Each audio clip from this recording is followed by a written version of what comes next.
Hi everyone, and welcome back to the channel. Today's lesson is the second secret we're unveiling. It's actually the second part of the first secret, which was the kinetic whip. So we're still on the kinetic whip, but this time we're talking about a couple other subjects regarding it. Everybody sort of got the idea that the whip effect can produce tremendous racket head speed, but what is not discussed very often is that it also can produce a consistent swing path and contact point and greatly reduce your unforced errors. So let's get started on that.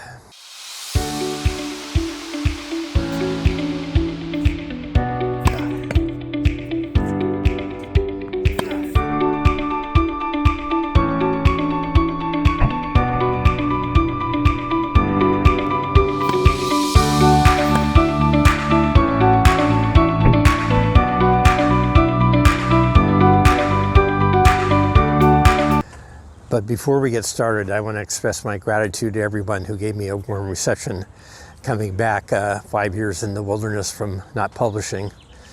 So it was great to see, and we're off to a good start. The goal of Goat Tennis is to provide you with a better movement map, better principles, and better feels. So we need the outer map to understand where we should be in space and time on the swing. But more importantly, we have to understand the principles and feels that govern those actions. That's the inner map. So we're trying to give you both of those. We think it'll speed your learning dramatically. In the last lesson, we covered the first part of the kinetic whip concept, the speed aspect of the kinetic whip, and I led you through an overview lesson, which was then followed by 6 deliberate practice lessons that followed a couple of days in a row after that. So you had a chance to do the how-to part of the theory that comes with the movement map. Today, this is another movement map lesson, but it's focused on these different aspects of the whip effect or the whip swing. And that's the producing a consistent swing path and a consistent point of contact. And doing that using the laws of physics, letting the laws of physics work with you instead of against you. So let's get started on that. So a quick refresher course on the parts of a tennis racket. So we have our handle, we have our throat, and we have our head. Just 3 parts to the tennis racket, right? Well, no, there's a 4th part, an invisible part, and that's the center of mass of this device. The center of mass is the average mass of the object, and on a tennis racket it's located at the balance point about 2/3 of the way up before the throat of the racket. This is where you can balance the racket. We'll talk about the importance of this 4th invisible part, the center of mass now. The concept of center of mass is key to understanding how clubs and rackets are designed and how they're built to swing. So each of the major swing sports, here's a driver for golf, has a center of mass. Again, just like the tennis racket, most of the weight in this driver is towards the end here in the club head, right? Just like our racket head. And so the balance point, the average center of mass, is somewhat about 2/3 of the way out from the handle.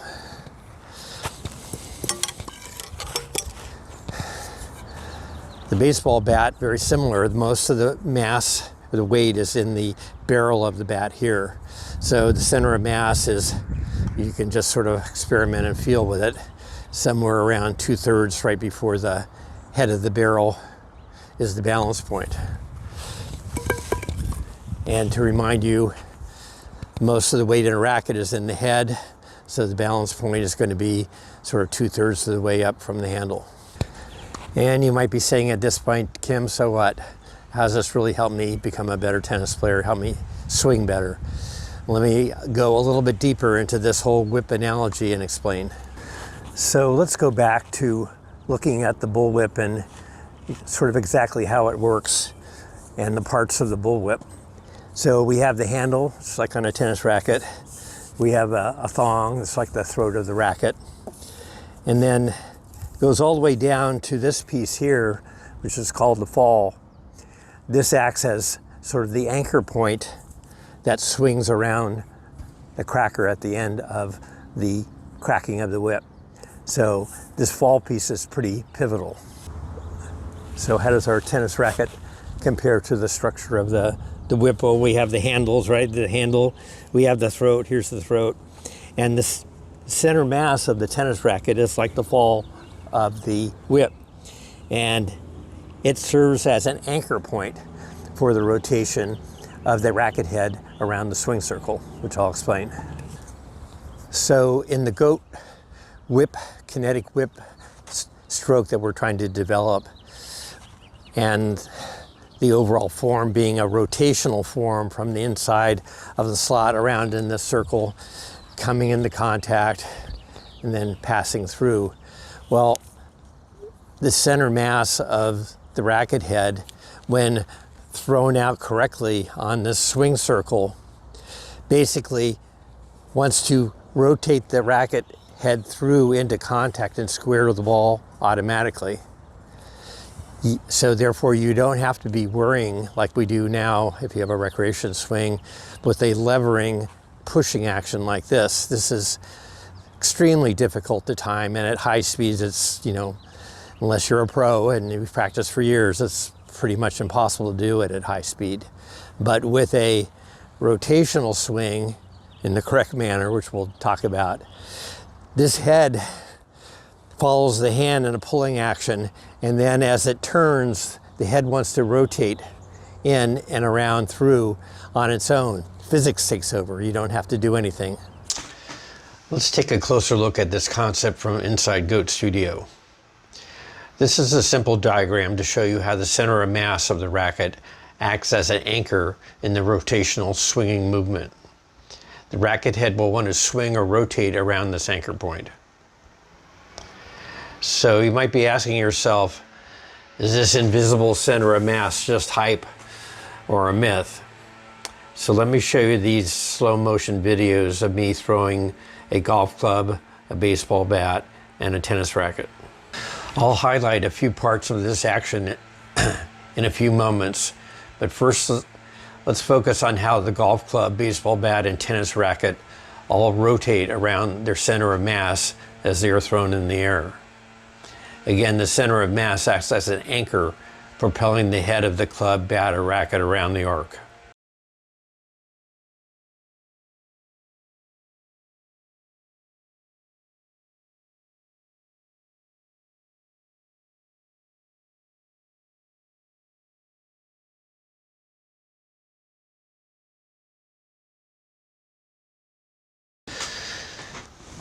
In my previous movement map video, I stressed that we should not follow a positions without principle approach, that we had to understand the underlying principles and feels of the movement.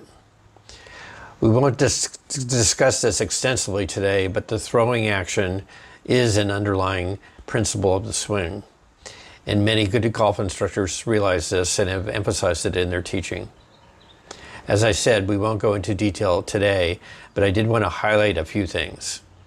In the throwing action in all three sports, you can see the coil of the body and the arms, as we have discussed in the kinetic whip lessons. In all three sports, you can see the release of the club, bat, or racket from a slotted body position with a side bend of the body to allow the elbow to lead a whipping throw. Take a closer look at the tennis throw alone, and you can see more similarities between the throw and the swing.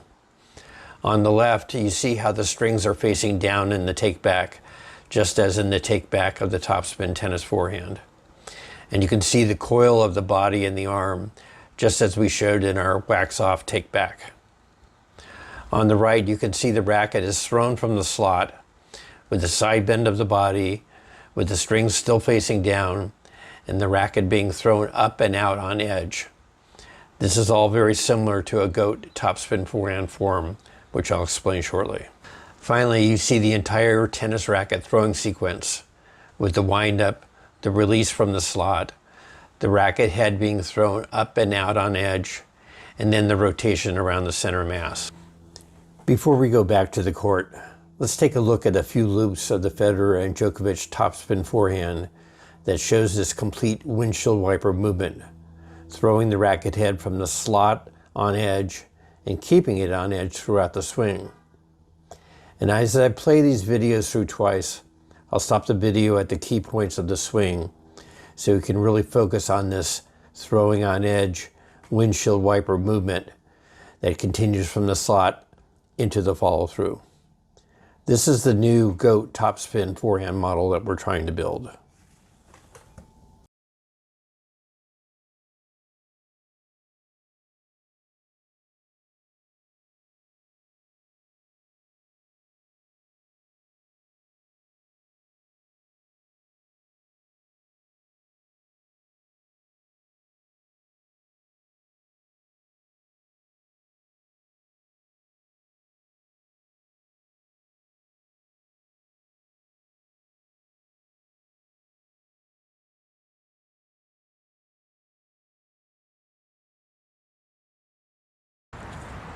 Now that we're back on court, let me summarize what we saw in the two throwing videos. Me throwing the racket high in the air with it spinning around its center of mass. And then the two great GOAT candidates, Djokovic and Federer, with their topspin shot.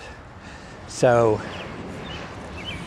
whether I'm throwing the racket, and I'll shoot this from the rear position to the target, whether I'm throwing the racket up in the air like you saw me, or whether I'm hitting our GOAT topspin shot, the actions are very similar. And for good reason. As I said, the throwing action underlies the stroking action on all of our shots, especially topspin and serve. But that's for another day in detail. Today we're just at the high level. So remember, if we're gonna get prepared to have a high level throw or swing, we're gonna need a wind up. We're gonna have to take our arms up and back somehow in the wax off sort of position. And then we're gonna have a hand brake, and then in order to throw up, we have to drop the racket sort of in orientation, right?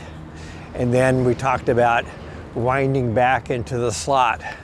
So whether I'm gonna throw it or whether I'm gonna swing it, the actions in the slot look very similar.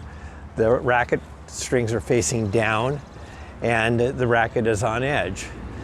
And the racket tip is pointed toward the side back fence area. Not pointed here generally, it can be, but generally in a full windup, if they have time, the pros are gonna take it back somewhat more in this manner. So from here, if I'm going to throw it up into the air to the left up there, I'm gonna keep this string down on edge dynamic, which we'll talk about more. And I'm gonna unwind this coiled arm and the wrist, and very loose, feeling, whipping, throwing action. And that racket, if I left it go in the air, is gonna, as you saw, travel around the center of mass on this arcway.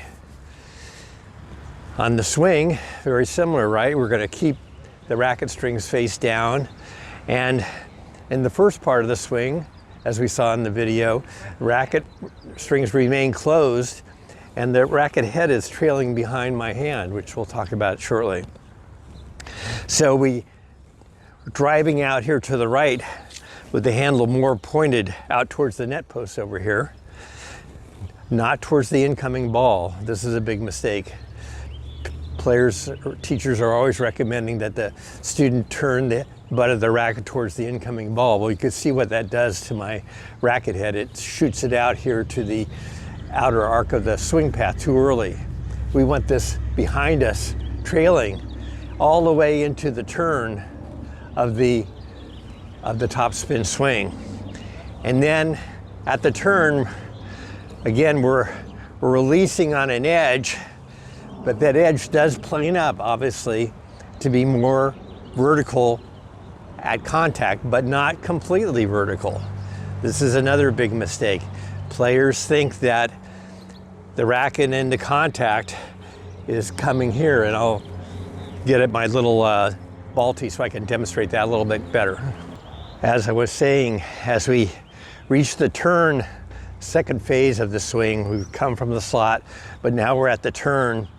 The racket head is usually dropping behind the hand and the elbow at this point.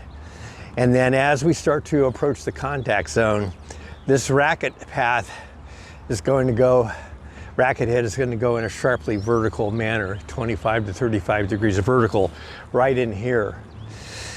So in order to get both power and spin, compression on the ball, and the spin that we want on the topspin shot, this racket face must be closed to vertical in this manner. Not like this, that's 90 degrees, but 8 or 12% closed.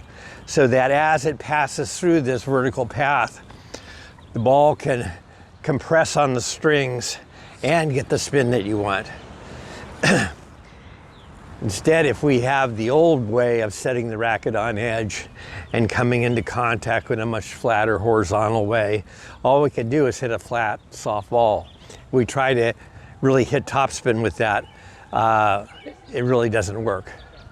So we have to have a sharply ascending path, and this racket face remains closed in this windshield wiper action that we saw with the GOATs, Djokovic, Federer, and almost all of the ATP pros now have this uniform, not uniform, but a windshield wiper release.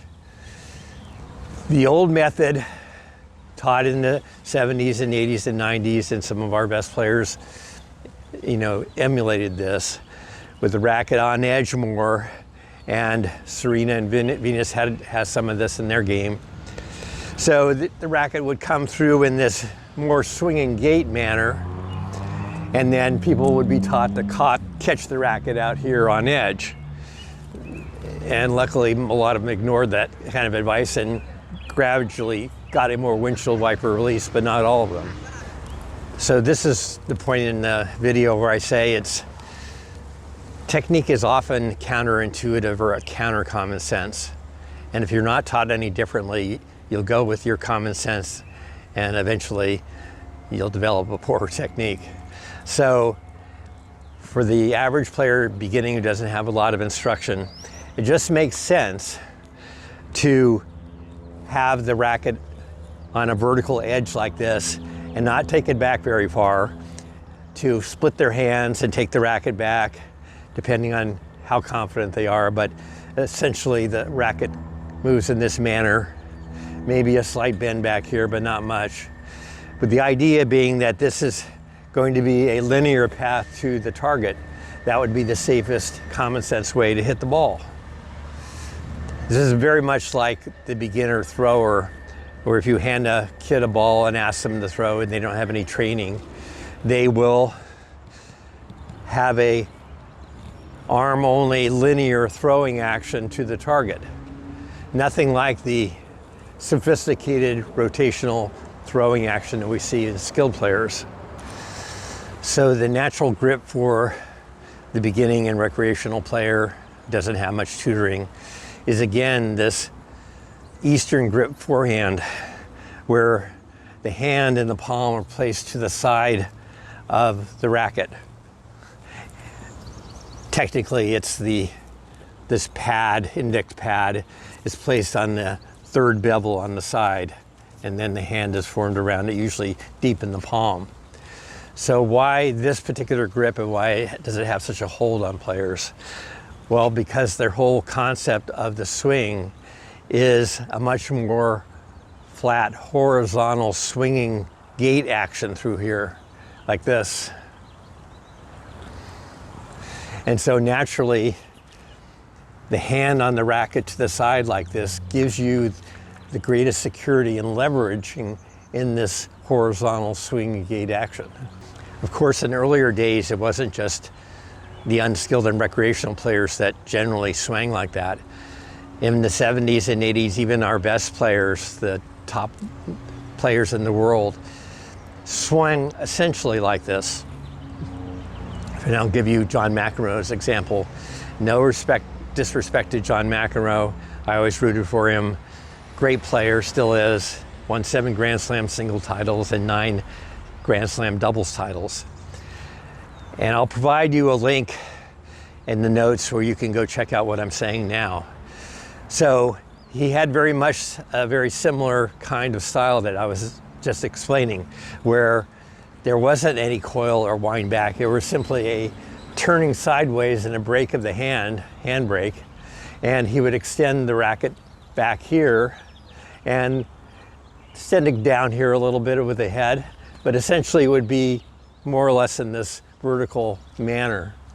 And then without doing any coiling back or winding back into the slot, he would proceed to have a very linear path through the ball. And then when he got to the contact area, you know, he would use basically his arm and shoulder as an attempt to sort of lever this and get additional power and maybe some topspin on it. And you'll see that in the notes section in the clip that I'll recommend. Nothing derogatory about this. This was in the 70s and 80s, and this is generally the way people played. But with the new goat style topspin forehand stroke, which came into dominance with the big three in Federer, 2004, 2005, and is just carried on from there. Next generation has carried it even a bit further. We have a need for a completely different kind of grip. And so 80 to 90% of all professional players now use a semi-Western or Western grip. So in that grip, and again, we should be doing it in our fingers, the pad of this index finger is placed on the fourth bevel down here, down and below the handle, or on the fifth bevel, way below the handle like this. Now in golf, they call this a strong grip. Strong because it kind of gives you the leverage that you need in the kind of swing that you want. And I'll explain that in a moment. But Ben Hogan, who I've said is a candidate for greatest ball striker of all time in golf, said that in terms of grip, that these two fingers are swing killers.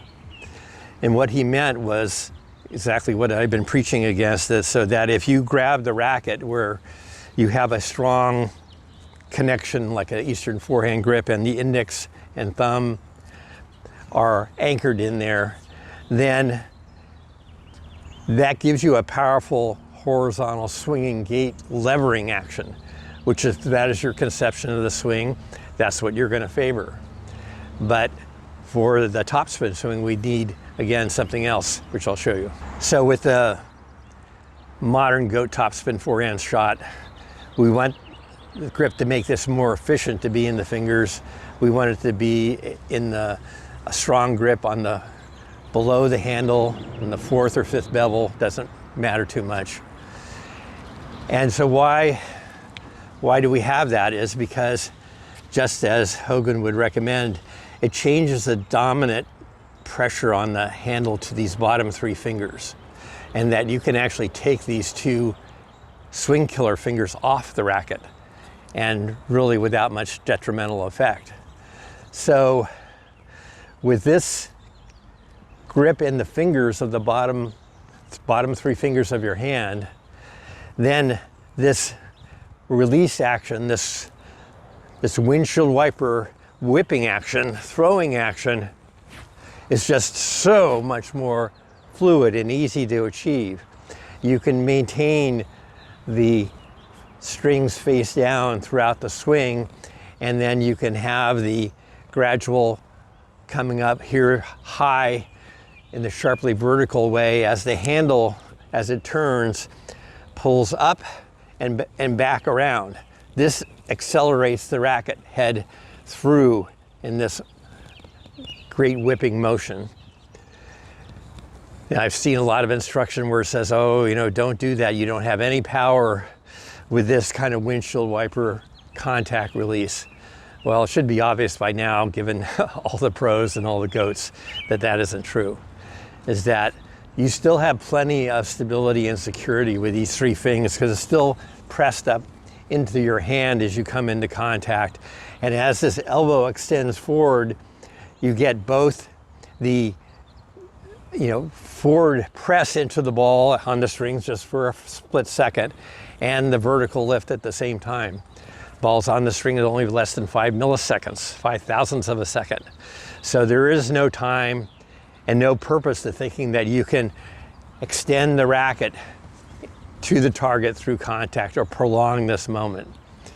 In fact, any attempt to direct your hand in this motion is going to only dramatically slow down your swing, because now, just as in Mcenroe's case, if the racket head and arm are aligned and now you're swinging this through, no matter how fast you do, your hand is only going and your head of your racket is only going less than 20 miles an hour.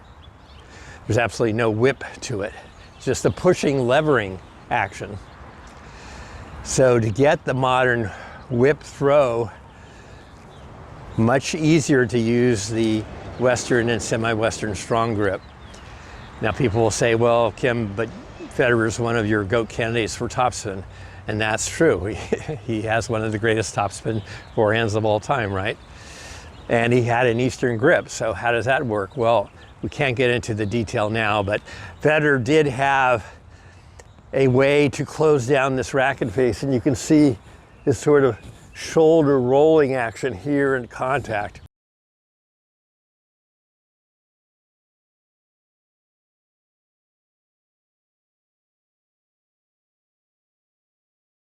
I believe that's also part of the reason why his orientation was out here to the right so much and so dramatically, because he really needed that extra focus to keep this in control and not go into this horizontal swinging action.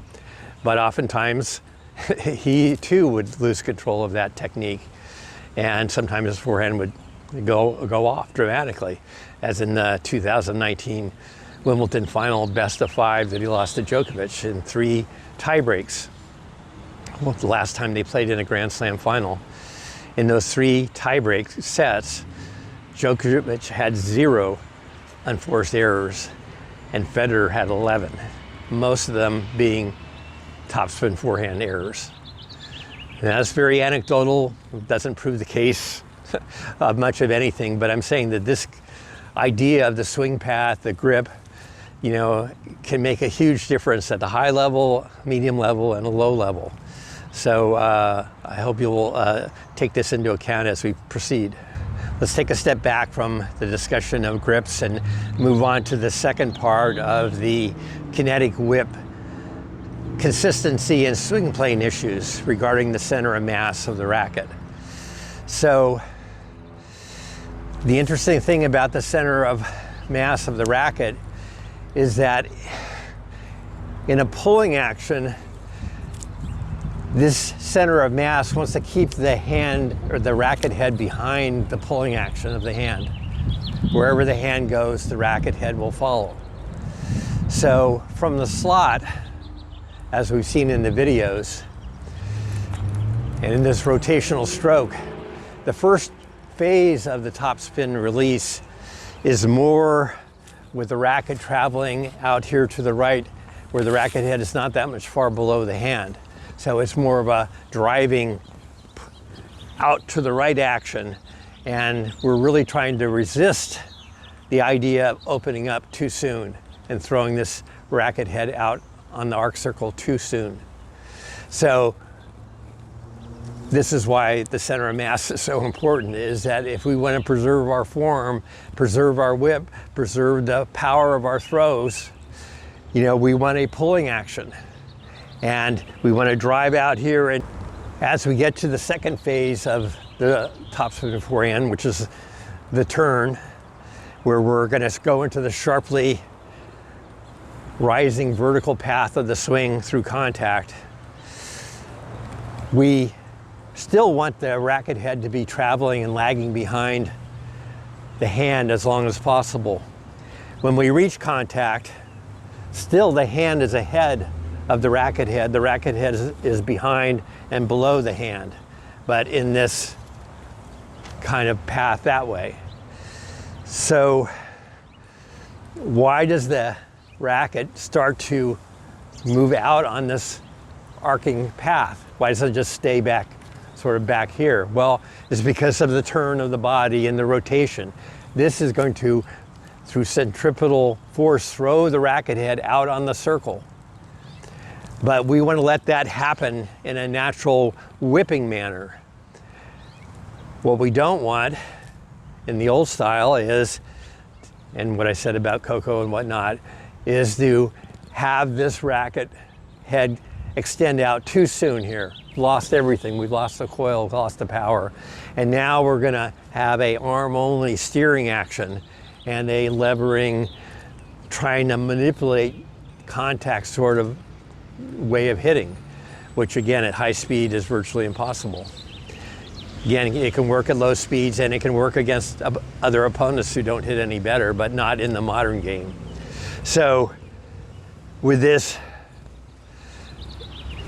racket extending out as our arms extend out, flowing, the rotational energy from the core of our body is actually flowing through the racket, through the center of mass, holding it back till it can't hold it back any longer, and then it whips through. You know, it's a release of that pent up coil and energy of the arm and our throwing action.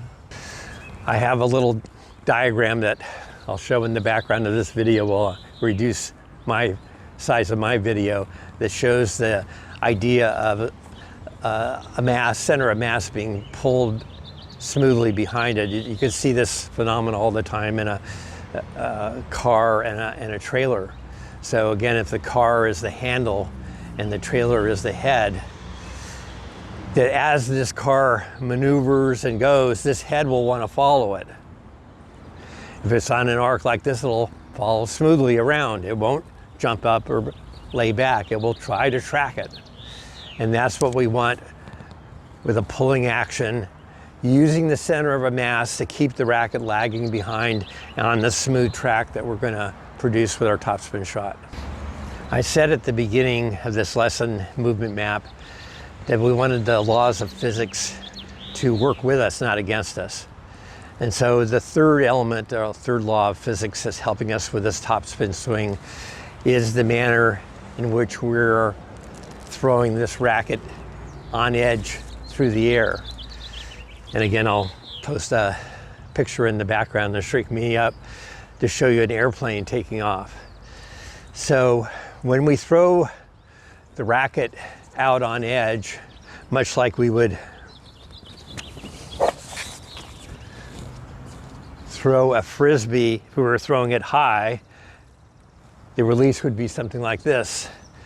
We wouldn't throw it flat, it would just dive into the ground. We want this upward vector and use the airfoil of the frisbee to keep it in the air. Well, a similar thing happens if we throw it on edge, is that the air pressure is different on either side of this bevel here at this airfoil at the top. And it gives the racket more lift and stability, just like it does an airplane. And it's maybe not huge, but it's pretty substantial, considering that we were trying to throw this at 80 miles an hour around this circle. Any wobble, any deviation in this path is going to result in an error. So how do we possibly swing this at 80 miles an hour and make contact so perfectly? Almost every time if you're a goat. Well, not every time, but close to every time. So these laws of physics, again, if we throw this on edge, I can even feel sort of the racket sort of give a little bit of a rise as I come around and through. And the racket does stabilize in its path. And so our chances of making good contact are that much more increased.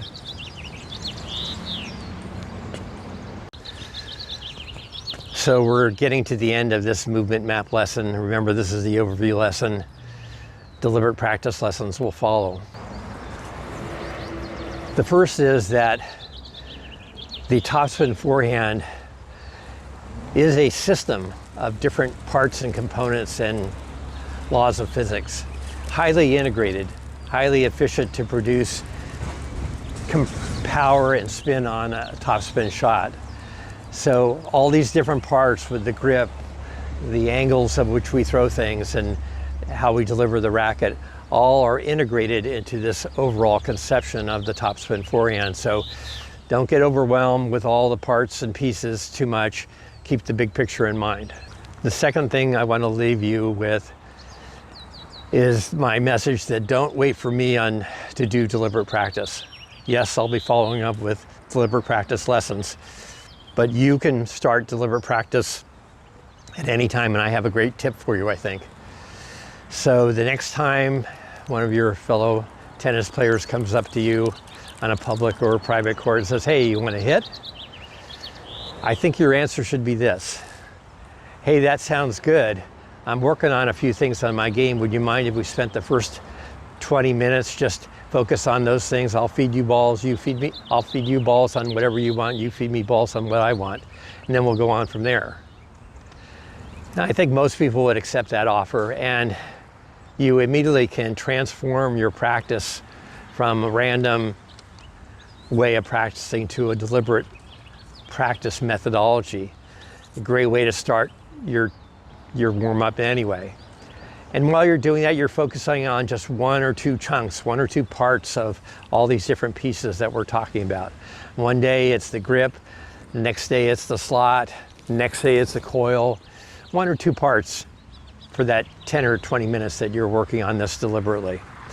This can greatly accelerate your improvement. And the last message I want to leave with you is something to do with champions and technique, past champions and technique. Since I mentioned John McEnroe, you know, there'll be people out there that says, "Oh, you're down on McEnroe, etc." Nothing could be further from the truth. I have great admiration for all that they've accomplished. But I want to talk to you a story about a non-tennis player. His name was Dick Fosbury. This is an Oregon State high jumper in the 1960s. And he was a very good high jumper. He was world class, but he wasn't, you know, top 5 or top 10. And the technique at that time was a straddle jump over the high bar, as you know what that is. You know, the legs go first and the body follows. Well, and you approach the bar directly, linear. So Fosbury, like all really ambitious athletes, is always looking for an advantage, another way to do things that's better. And I'll flash the image of how he created his technique, the Fosbury flop. He did something completely counterintuitive. People couldn't really believe it, still don't, is that he would go over the bar backwards, you know, and this gave him an inherent advantage because, speaking of center of mass, it lowered the center of mass of a jumper jumping backwards this way. Forget the technical reasons, that's what the scientists say.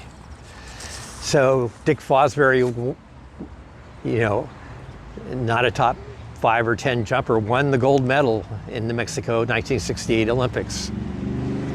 And every other athlete since 1968 in the Olympics has used the Fosbury flop to win the gold medal. Everyone has adopted the new, more efficient high jumping technique. So I say about the past champions, let's honor and praise them for all their accomplishments. But in terms of technique, let's be clear-eyed and objective. Let's use the best techniques that are available to us to try to reach our athletic potential both as an athlete and as a tennis player.